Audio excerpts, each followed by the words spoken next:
Wow. No. You can't sit there and tell me that intro isn't the coolest thing you've ever seen.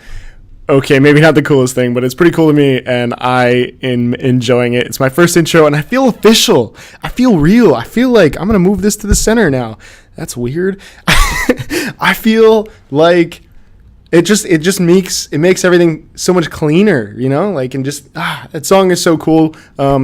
If you want to look it up, it's kind of inappropriate, so for those of us who don't want to look it up, it's called Won't Mind. It's by Hoodie Allen. It's a really cool song. Anyway, cool.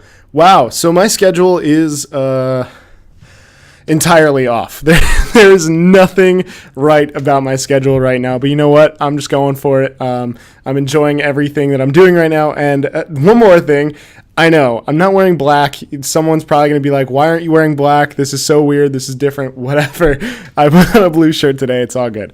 So anyway, getting into it. My schedule is so off. My ideas, my plans for this channel have been so skewed. I had this whole list, and I feel like I haven't gone to the list since like the first or second episode. By the way, this is episode 5. Thank you so much for joining me. My name is Parker, and this is the Captain's Log.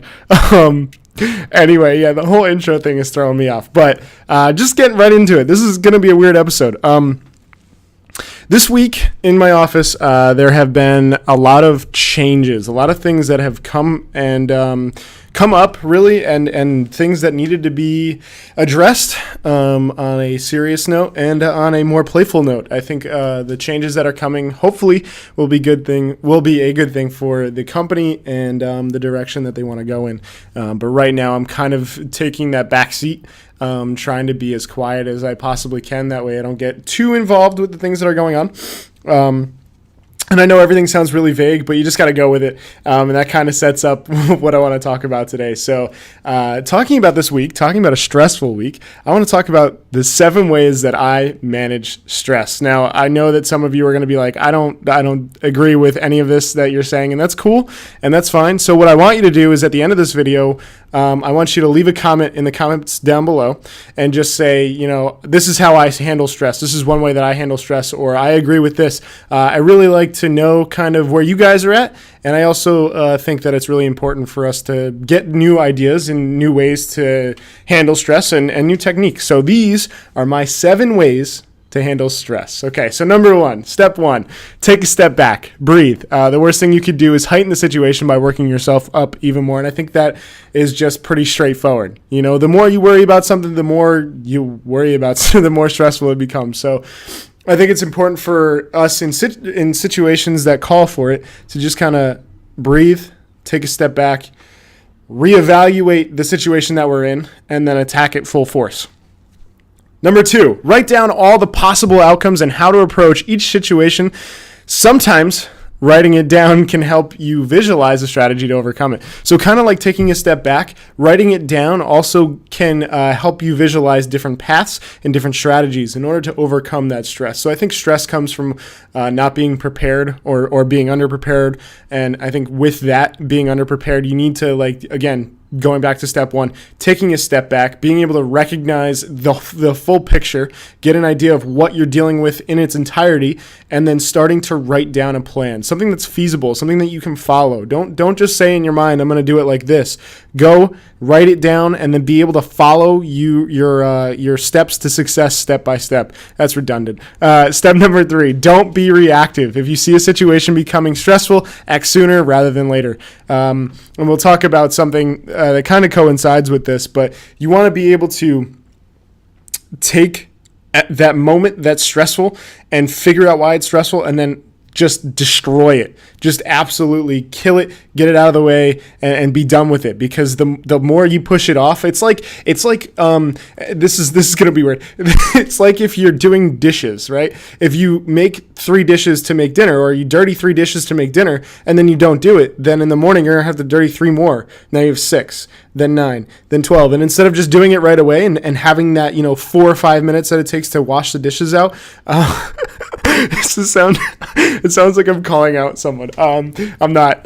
But anyway, the time that it takes to just do those dishes the first time is going to save you so much stress.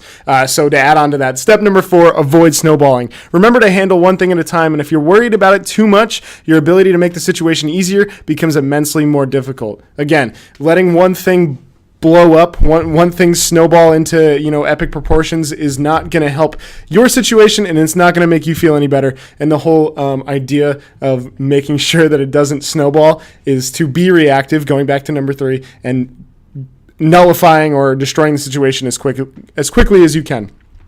Number 5, if at first you don't succeed, try again. In my experience, there's no way to relieve stress the first time. Trial and error are a big part of stress management, and being able to recognize that is the key to success. I'm looking at you.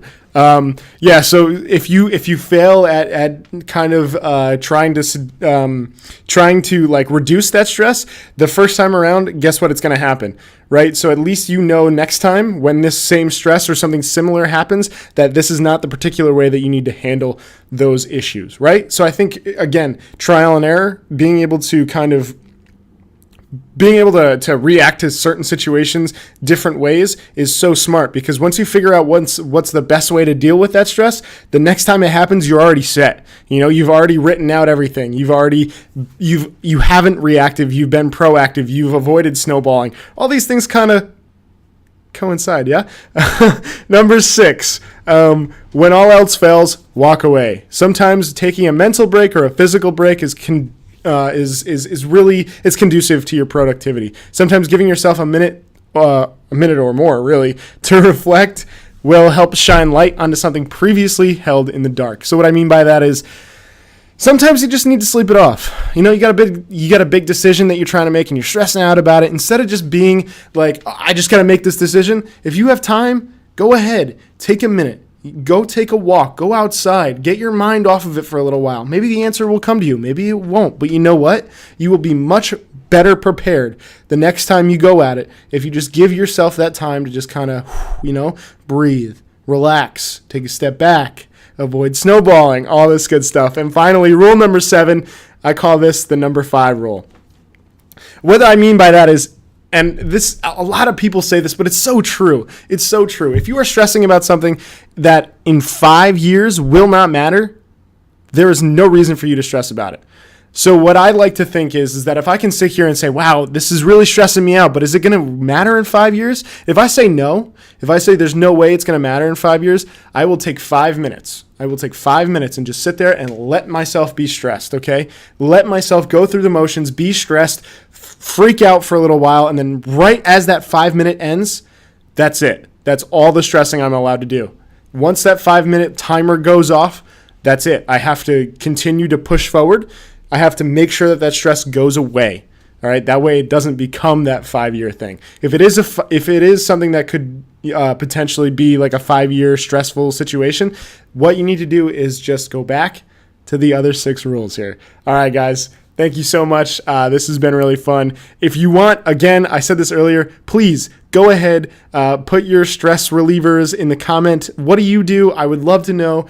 I had something else to say. I don't know what it is. So I'm just going to end it here. Thank you so much, guys. Don't forget, there's always a bigger mountain to climb. See you guys next time.